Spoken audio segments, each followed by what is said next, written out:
They laughed when he bragged, "She's mine at the office." My wife laughed loudest. I didn't argue, didn't make a scene. I just walked out and made one phone call. 20 minutes later, he saw me with the keynote speaker and went pale. "We have a problem," he whispered to his boss. He had no idea how big. "My name is Philip Aldrich. I'm 49 years old, and for the last 11 years, I've been the corporate risk management director at Sterling Dynamics, a Fortune 500 energy corporation headquartered in Houston. Before that, I spent 8 years at Kellerman Associates, one of the most prestigious legal firms in Texas, specializing in corporate compliance and internal investigations. I helped companies identify vulnerabilities before they became scandals. I taught executives how to protect themselves from exactly the kind of mess my wife was about to create. The irony wasn't lost on me. Lauren and I have been married for 17 years. We met at a compliance conference in Dallas back in 2008. She was sharp, ambitious, the kind of woman who commanded a room without raising her voice. She'd just been promoted to senior human resources manager at Sterling, and I was consulting on their new ethics framework. We clicked immediately. Same industry, same drive, same understanding that corporate America was a chess game, and we were both several moves ahead of everyone else. Or so I thought. We had 2 children. Emma, 16, brilliant and perceptive in ways that sometimes scared me, and Liam, 12, the kid who made me believe in unconditional love, even when biology said otherwise. I didn't know that part yet. That revelation was still waiting in the wings, ready to gut me when I was already bleeding out. The company Gala was held at the Riverside Convention Center, one of those gleaming glass structures overlooking Buffalo Bayou. Black ties, champagne towers, speeches about quarterly growth and corporate excellence. I've been to dozens of these things. They were theater. Everyone playing their part, shaking hands, laughing at jokes that weren't funny, pretending the hierarchy didn't exist while reinforcing it with every interaction.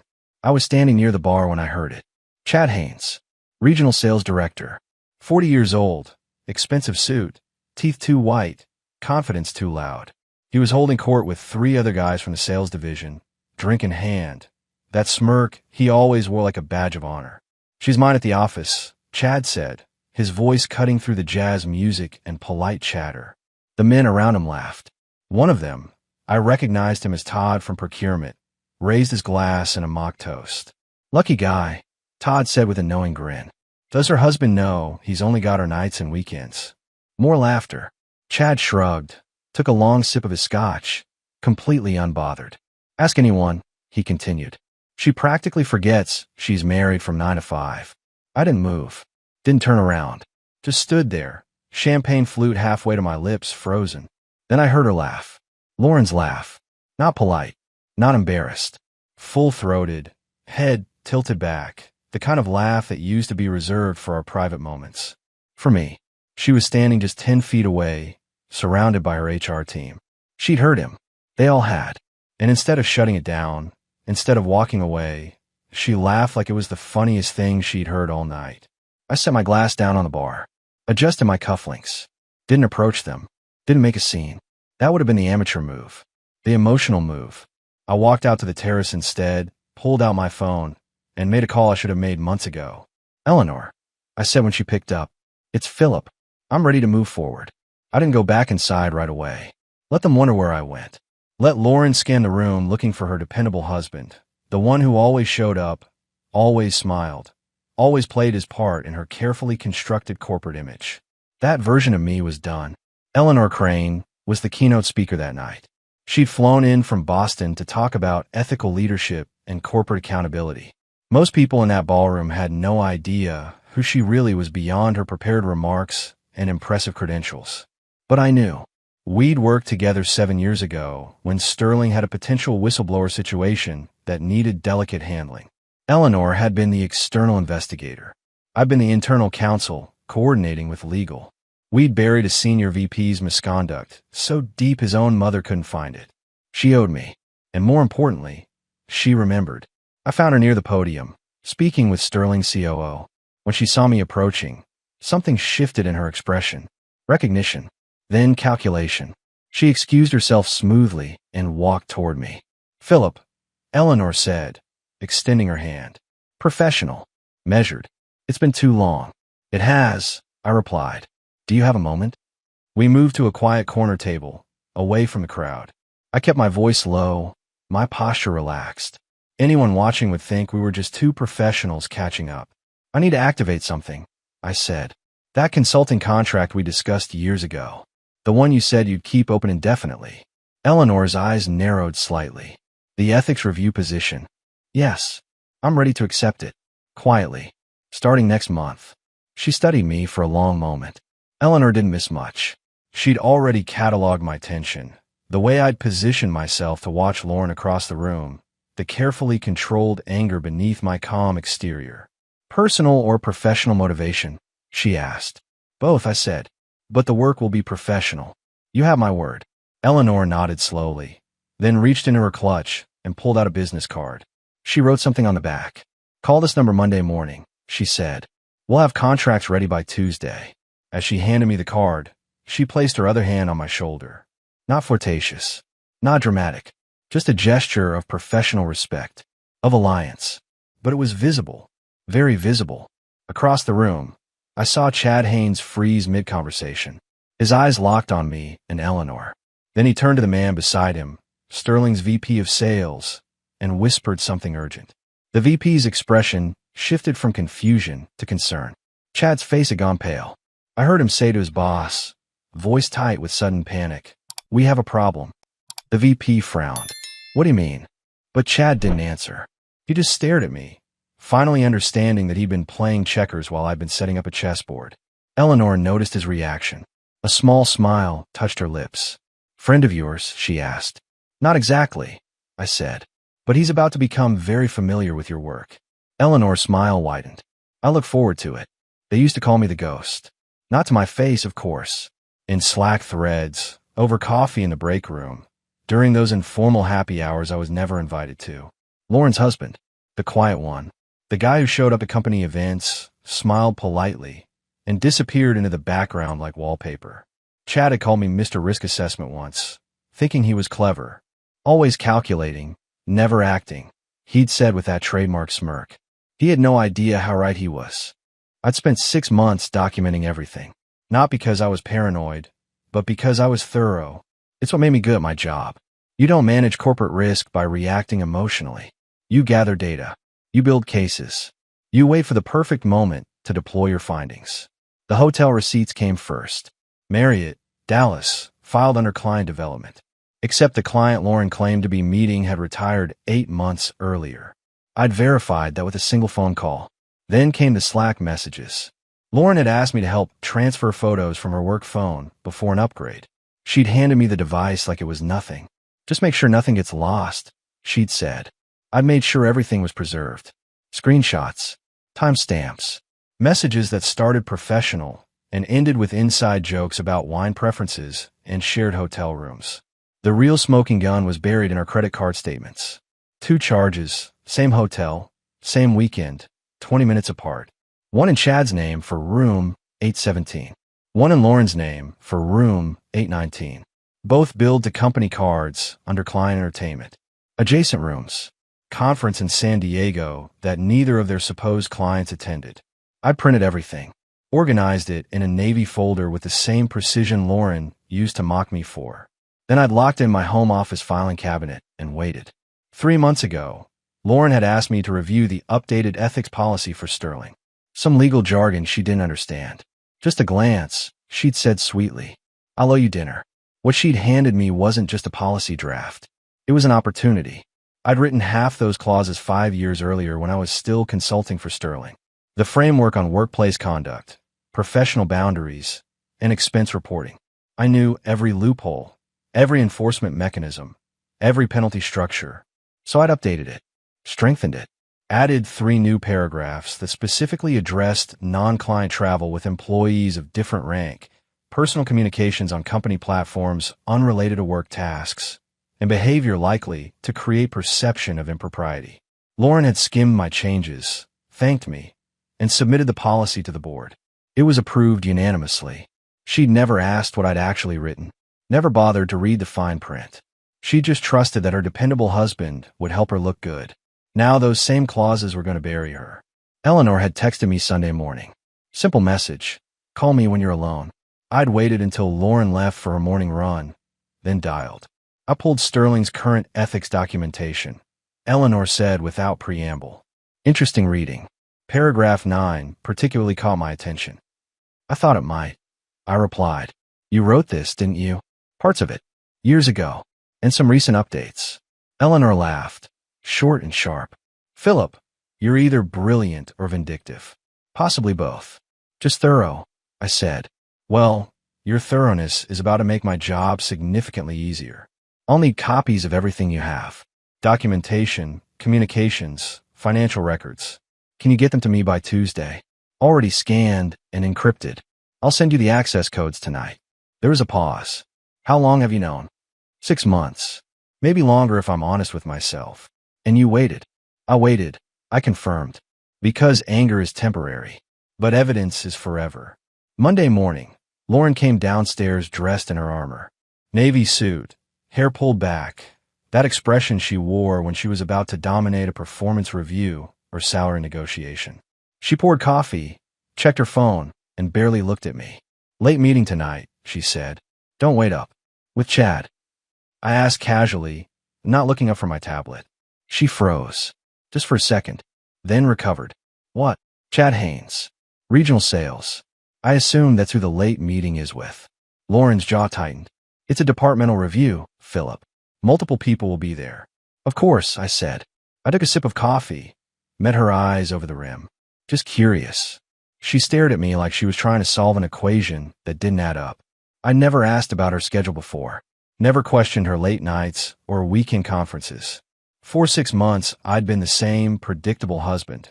Asking the same predictable questions. Showing the same predictable trust. But something in my tone had shifted. She heard it. She just didn't know what it meant yet. I'll be home by 10, she said finally, grabbing her bag. Take your time, I replied. After she left, I opened my laptop and pulled up the Sterling Company directory. Found Chad's boss, VP of Sales Robert Jennings. Pulled his email, his direct line, his executive assistant's contact information. Then I drafted a message to Eleanor. Subject, timeline.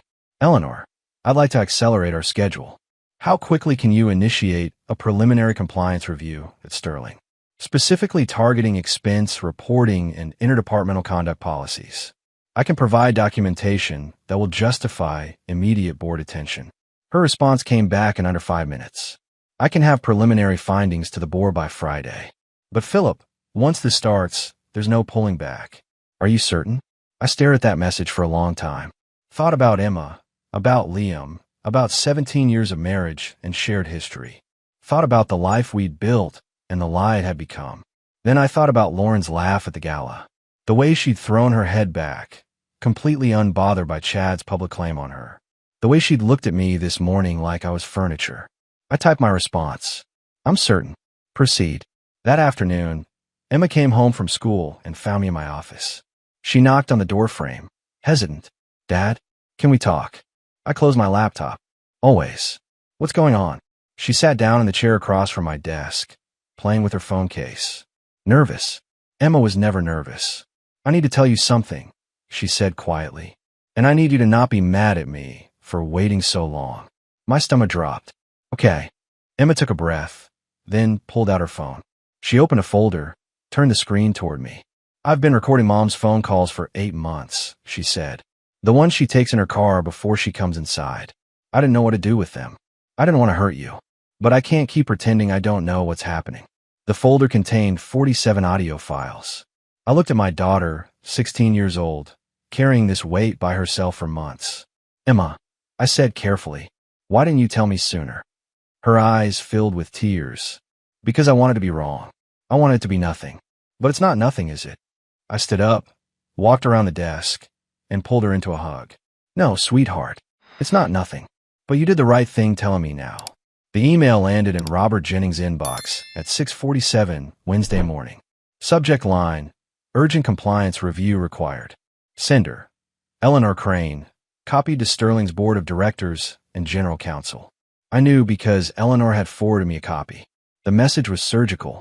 No accusations, no drama. Just a formal notification that preliminary findings during a routine ethics assessment had identified irregularities in expense reporting and interdepartmental conduct that required immediate investigation. 3 employees flagged for review. Chad Haynes was number 1 on the list. Lauren was number 2. By 8:30, HR had scheduled interviews. By 9:15, Chad's corporate car was suspended pending review. By 10 o'clock, whispers were spreading through Sterling's executive floor like wildfire. I watched it all unfold from my office, 3 floors down, calm as glass. Lauren texted me at 10:47. "Can you call me?" I waited 20 minutes before responding. "In a meeting. Everything okay?" Her reply came fast. "We need to talk tonight. It's important." "I'll be home by 6, I typed back. Chad showed up to his HR interview, looking like a man who'd aged 5 years overnight. I knew because Eleanor had someone photograph him entering the conference room. Insurance, she called it. Documentation. The interview lasted 90 minutes. When he emerged, his tie was loosened, his expression hollow. He walked past his team without speaking, went straight to his office, and closed the door. His boss, Robert Jennings, was called in 30 minutes later. Meanwhile, I was having lunch with Eleanor at a restaurant 2 blocks from Sterling headquarters. Quiet booth in the back, no Sterling employees in sight. "They found the hotel receipts," Eleanor said, cutting into her salmon. "Both Dallas trips, the fabricated client meetings, the adjacent room charges." Chad tried to explain it away as coincidence. HR wasn't buying it. And Lauren. Her interview is scheduled for tomorrow morning. They're being strategic, separating them, comparing stories, looking for inconsistencies. Standard investigation protocol. I took a sip of water. "What about the offshore account?" Eleanor's eyes sharpened. "What offshore account?" I pulled out my phone, opened a file, slid it across the table. Bank statements. An account in Lauren's maiden name, opened 18 months ago. Current balance, $87,000. Deposits traced back to shell companies connected to Chad's vendor network. Eleanor studied the documents, her expression shifting from interest to something harder. "Philip, this isn't just misconduct anymore. This is embezzlement. I know. If I bring this to the board, they'll have to involve law enforcement. This becomes a criminal investigation." "Good," I said quietly. "Let it." Eleanor leaned back, studying me. "You've changed." The Philip I knew 7 years ago would have tried to contain this quietly. Protect the company's reputation. Minimize damage. 7 years ago, I still believed in protecting things that mattered, I said. Now I just believe in consequences. She nodded slowly, then picked up her phone. "I'll have this on the board's desk by end of business today. Once they see financial fraud, they'll move fast. Very fast." "How fast?" "Chad and Lauren will both be suspended by Monday. Criminal referral to federal prosecutors by Wednesday. Asset freezes within 2 weeks." I thought about Lauren coming home tonight, expecting to manipulate the conversation, to spin whatever story would keep her safe. She had no idea the ground beneath her had already opened up. "One more thing," I said. "Liam, my son. I need a paternity test done quietly. Can you recommend someone?" Eleanor's expression softened slightly. "I'm sorry, Philip. Don't be. I just need to know the truth." She pulled out her card, wrote a name and number on the back. "Dr. Sarah Vance. Discretion guaranteed. Tell her I sent you." That evening, Lauren came home at 5:30. Early for her. She looked rattled, makeup slightly smudged, that perfect professional mask showing stress lines. "We need to talk," she said, dropping her bag on the counter. "Okay," I replied. I was making dinner. Pasta, garlic bread, the kind of normal domestic scene we performed 1,000 times. "What about?" "HR called me in for an interview tomorrow. Some compliance thing. Do you know anything about this?" I kept stirring the sauce. "Should I?" "Philip, I'm serious. This is about Chad. About expense reports. Someone's making accusations." I turned to face her. "Are the accusations true?" She froze. "What?" "The expense reports. The travel. The hotel rooms. Are the accusations true?" Lauren's jaw tightened. "This is ridiculous. You sound like you already believe I did something wrong." "I'm just asking a question, Lauren." "No, you're accusing me, just like everyone else." I set down the spoon, looked at her directly. "I haven't accused you of anything. I asked if the reports were accurate. That's not the same thing." "You're my husband," she said, voice rising. "You're supposed to be on my side." "I am on the side of truth," I replied calmly. "If you didn't do anything wrong, The investigation will clear you. If you did, well, then you'll have to deal with the consequences. Either way, it's not about sides. It's about facts. Lauren stared at me like I'd become a stranger. I don't even know who you are anymore, she whispered. Funny, I said, turning back to the stove. I was just thinking the same thing about you. Lauren's HR interview happened Friday morning at 9 a.m. She'd left the house at 7:30, dressed like she was going to war. Dark suit, hair severe, that expression she wore when she was about to tear someone apart professionally. She thought she was walking into a manageable situation. A misunderstanding she could clarify with the right explanations. She had no idea what was waiting. The interview lasted 4 hours. I know because Eleanor texted me updates every 30 minutes. 9:47. She's denying everything. Claims the hotel charges were administrative errors. 10:23. Just showed her the Slack messages. Her attorney is advising her not to comment. 11:15. Bank records on the table. She's gone pale. 12:34. Interview concluded. Lauren is being placed on immediate administrative leave. Badge deactivated. Company devices confiscated. I was in my office when Lauren called. I let it ring 4 times before answering. Philip. Her voice was shaking. I need you to come home. Now. Please. What happened? Just come home. I can't talk about this over the phone. I found her in our living room, still in her suit, mascara streaked, staring at nothing. On the coffee table sat a manila envelope. Sterling Dynamics letterhead. Her termination notice. They fired me, she whispered. Effective immediately. No severance. No benefits. They're accusing me of fraud. Philip. Fraud. I sat down across from her. Didn't touch her. Didn't offer comfort. Did you do it? I asked. What? The offshore account. The fake vendors. The embezzlement. Did you do it? Lauren's face crumbled. It wasn't supposed to be like this. Chad said it was just moving money around. Budget optimization. Everyone does it. Everyone doesn't do it, Lauren. That's called rationalizing criminal behavior. She looked up at me, eyes desperate. You have to help me. You know these systems. You can tell them it's a misunderstanding. You can fix this.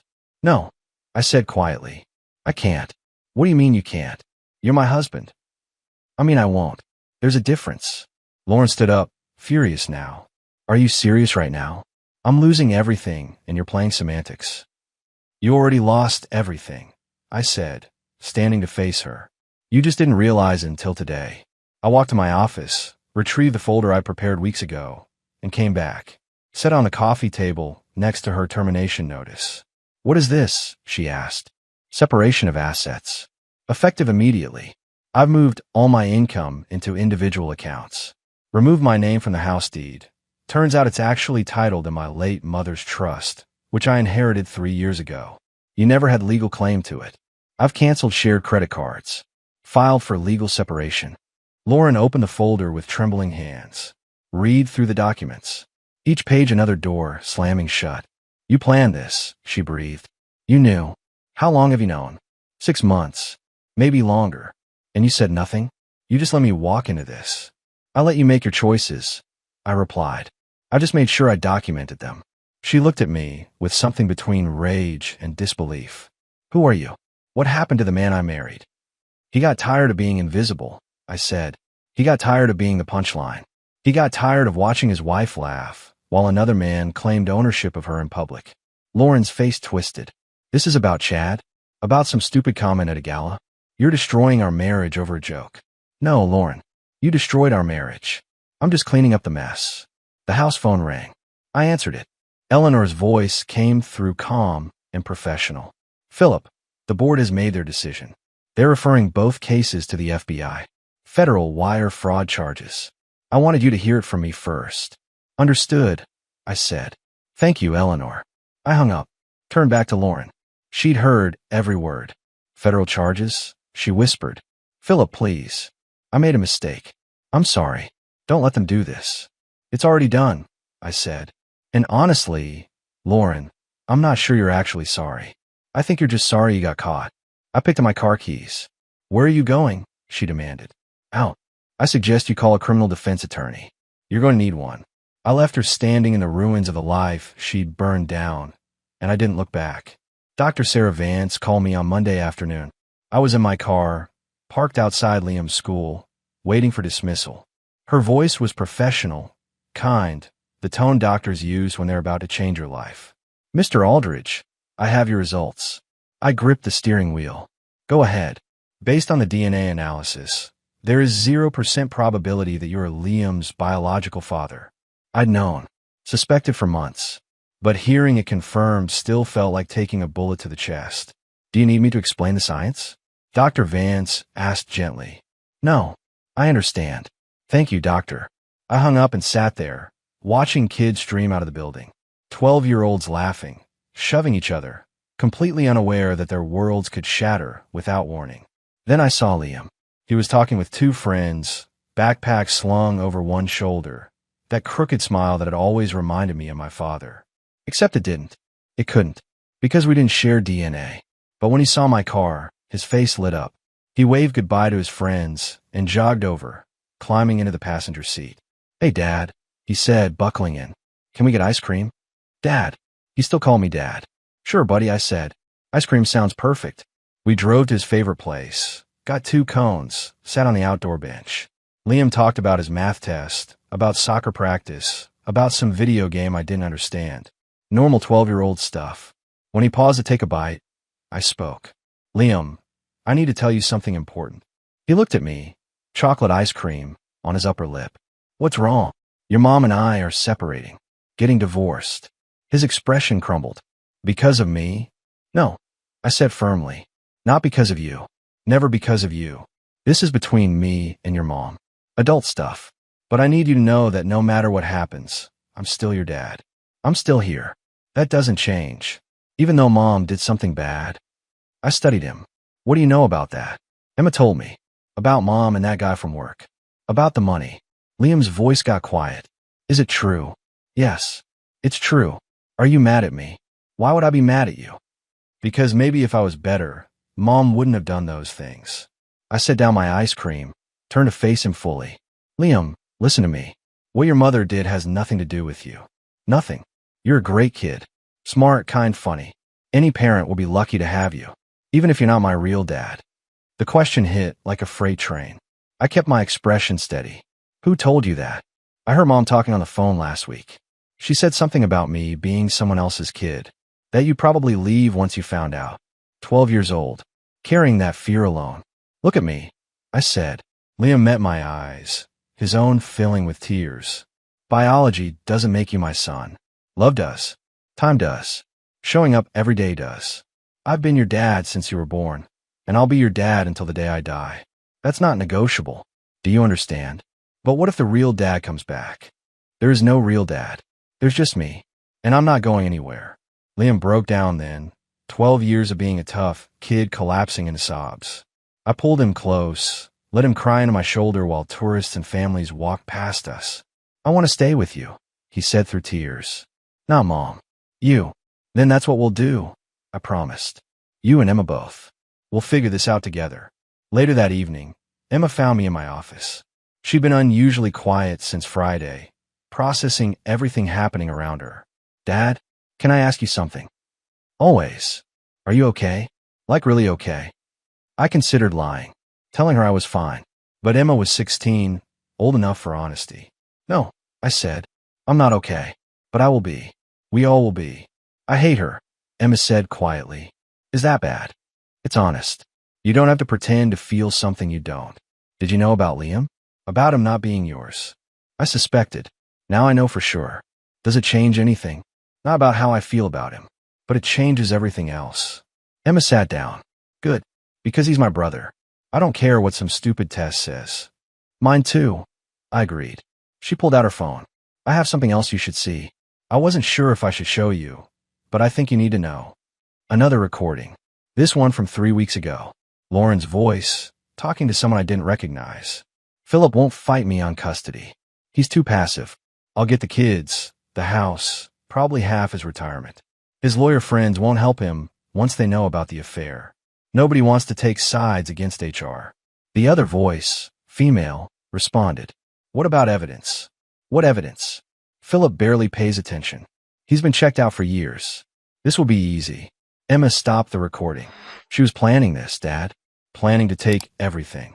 "I know, sweetheart. But she underestimated us. All of us. The federal indictment came down on Wednesday. I was copied on the press release because Eleanor thought I should see it before it went public. United States versus Chad Haynes and Lauren Aldridge. Wire fraud, embezzlement, money laundering. 19 counts total, each carrying up to 20 years. The news broke at 3 p.m. By 3:30, it was trending on local business news sites. By 4 o'clock, Lauren's photo was on television. My phone exploded. Former colleagues, friends we'd socialized with for years, everyone suddenly had questions. I turned it off. Emma texted me instead. "It's everywhere, Dad. Kids at school are talking about it. Come home early if you need to." I replied. "I'll be there by 5. Lauren called from a number I didn't recognize. Probably her attorney's office. I let it go to voicemail, then blocked the number. Chad's situation was worse. His wife, Julia, had filed for divorce the day after his termination. She'd moved quickly, retained one of Houston's most aggressive family lawyers, filed for full custody of their 3 children. Eleanor had put me in touch with Julia through back channels. We'd spoken once, briefly. She was angry, devastated, but sharp. She knew exactly what she wanted. Her children protected, and Chad's access to them minimized. He lied about everything. Julia had told me. The late meetings, the conferences, the business trips. All of it. I believed him because I thought we were partners. Turns out I was just convenient. "I know the feeling," I'd said. "Eleanor mentioned you might be willing to share documentation. Text records, hotel receipts, anything that proves the affair. I'll send everything I have." "Thank you," Julia had said. "And Philip, I'm sorry you're going through this too. We'll get through it. Both of us." Now, watching the news coverage, I wondered what Julia was feeling. Relief? Vindication? The same cold satisfaction I felt watching Lauren's carefully constructed image burn on live television. That evening, Lauren showed up at the house. I'd changed the locks that morning. She stood on the porch, ringing the doorbell repeatedly. I opened the door, but didn't invite her in. "We need to talk," she said. Her makeup was smudged, hair pulled back messily. She looked like someone who hadn't slept in days. "No, we don't. Philip, please. I'm facing federal prison. 20 years. I need help. I need to tell them I didn't know what Chad was doing. That I was manipulated." "Were you?" "What? Manipulated? Did you not know the offshore account was illegal? Did you not know the fake invoices were fraud? Did Chad force you to lie on expense reports?" Lauren's jaw worked. "It's complicated." "No, it's really not. You made choices. You chose to steal. You chose to lie. You chose to betray me and our family. Now you face consequences. That's not complicated. That's justice. You're really going to let them send me to prison?" "I'm not letting them do anything. You did this to yourself. What about the kids? What about Liam and Emma? They'll stay with me. Full custody. You can explain to a judge why you should have visitation rights from a federal facility." Lauren's expression twisted into something ugly. "You self-righteous hypocrite. You think you're so much better than me." "No," I said calmly. "I just think I'm honest about who I am. You've been lying so long you don't even know the truth anymore. I gave you 17 years. And I gave you everything. My trust, my support, my career sacrifices so you could shine. You threw it away for a middle manager and some stolen money. So don't talk to me about what you gave. Talk to your lawyer about plea deals." I closed the door, locked it, walked away while she pounded on it, shouting my name. Emma was standing in the hallway, watching. "Is she going to prison?" she asked. "Probably." "Good," Emma said. Then she turned and went upstairs. Liam appeared from the kitchen. "Was that Mom?" "Yeah, buddy. I don't want to see her." "You don't have to. Ever." I knelt down to his level. "That's up to you.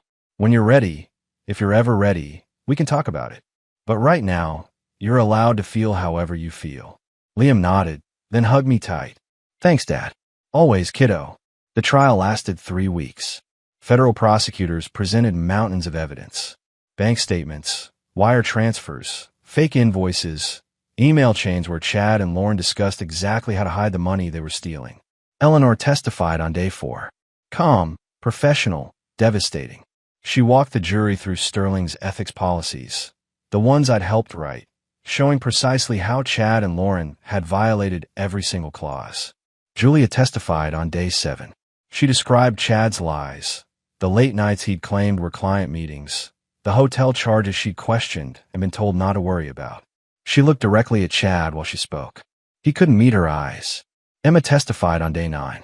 My 16-year-old daughter, standing in federal court, presenting the audio recordings she'd made.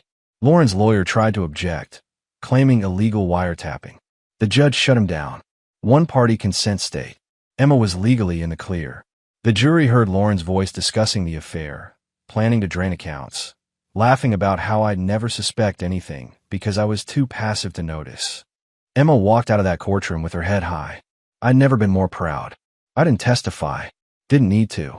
The evidence spoke for itself. The verdict came back on a Thursday afternoon. Guilty on all 19 counts. Chad sat motionless.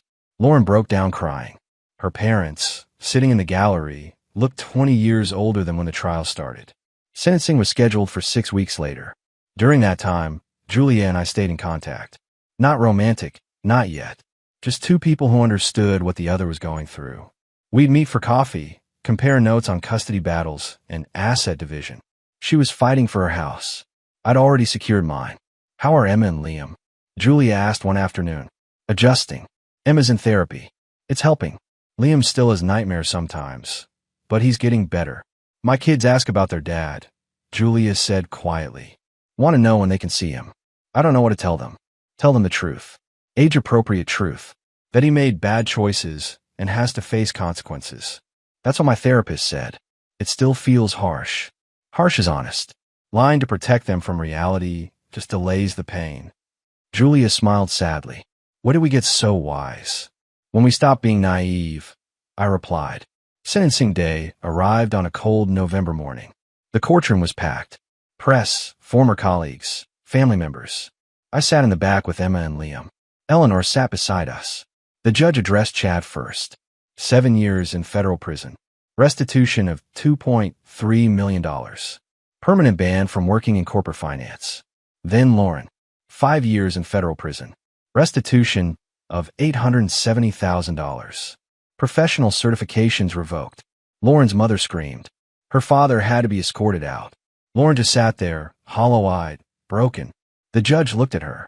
Mrs. Aldridge, you held a position of trust. You were responsible for upholding ethical standards in your organization. Instead, you exploited that trust for personal gain. The court finds your conduct particularly egregious, given your professional responsibilities. Lauren was led away in handcuffs. She looked back once. Not her parents. At me. I felt nothing. Outside the courthouse, reporters tried to get statements. Eleanor handled them. I took Emma and Liam home. That evening, Julia called. It's over, she said. It's over, I confirmed. What do we do now? We move forward. Build something better. Think we can. I know we can. 18 months later, I stood in Eleanor's Boston office, signing the partnership agreement that made me a full partner in Kane and Aldridge Strategic Consulting. Welcome aboard, partner, Eleanor said, shaking my hand. The firm had grown exponentially. We were consulting for Fortune 100 companies, building ethics frameworks, conducting internal investigations. My reputation as the man who'd exposed corporate fraud from the inside had opened doors across the country. My first consulting fee had been $400,000. For 3 months of work. I'd used part of it to set up college funds for Emma and Liam. The rest went into investments that would secure their futures regardless of what happened to me. Emma was now 18, headed to UT Austin in the fall on a full academic scholarship. She wanted to study law. Someone has to keep fighting the good fight, she told me. Liam was 14, thriving in middle school, playing varsity soccer despite being the youngest on the team. He'd stopped having nightmares about 6 months ago. Started calling me Dad without the hesitation that used to creep into his voice. Lauren had been released to a halfway house after serving 3 years. Reduced sentence for good behavior. She'd written me twice. I'd returned both letters unopened. She had supervised visitation rights with Emma and Liam. Emma refused to go. Liam went once, came home quiet, and never asked to go again. She cried the whole time, he told me. Said she was sorry. Said she missed us. But Dad, it felt fake. Like she was sorry she got caught. Not sorry for what she did. You don't owe her forgiveness, I'd said. Only honesty about how you feel. I feel like she's a stranger. Then that's okay. Julia and I had started dating about 8 months after the trial ended. Slow, Careful, both of us damaged but healing. Her kids and mine got along well. We'd taken a trip to the coast last summer, all 5 of us, and it had felt surprisingly normal. She was talking about moving to Houston. Her teaching credential would transfer. We could combine households, build something stable for the kids. I wasn't ready to remarry. Maybe I never would be. But I was ready to trust again. To try again. Chad was still in federal prison. Julia had full custody, full assets. She bought a house near her school with the settlement money. Her kids are doing well, considering. We talk most evenings, making plans, sharing stories about our days, building a foundation that felt solid. One Saturday afternoon, Emma found me in my office reviewing a contract for a new client. Dad, can we talk about something? Always. She sat down, nervous in a way that reminded me of when she'd first shown me the recordings. I've been thinking about writing a book. About what happened. About corporate fraud and family betrayal, and how we survived it. That's a big project. I know, but I think people need to hear these stories. Not just the legal stuff, but the human cost. What it does to families. I study my daughter, 18 years old, and already wise beyond her years. If you write it, I'll read every draft, I said, and I'll support you however you need. Even if I talk about Mom, about the hard stuff, especially then. Truth matters, Emma, even when it hurts. She smiled. You taught me that. You learned it on your own. I just showed you it was worth learning. That evening, I stood on my back porch watching the sun set over Houston. My phone buzzed. Text from Julia. Dinner tomorrow. My place. Kids want to try out that new pizza recipe. I smiled and typed back. We'll be there. Liam's bringing dessert. Another text came through. This one from Eleanor. Book deal came through. Publishing house wants your story. 7 figures. Interested? I stared at that message. 7 figures to tell the world what Lauren and Chad had done. What it cost. What I'd built from the ruins. Yes, I typed. Let's do it. Because silence had served me well when gathering evidence. But now was time to speak. Not for revenge. Not for vindication. For everyone still sitting in the dark, wondering if they were crazy for suspecting. Wondering if they were paranoid for keeping records. Wondering if leaving would be worth the pain. They needed to know. It was worth it. All of it. The pain, the exposure, the rebuilding. Everything. Some people spend their lives chasing revenge. I spent mine building something better.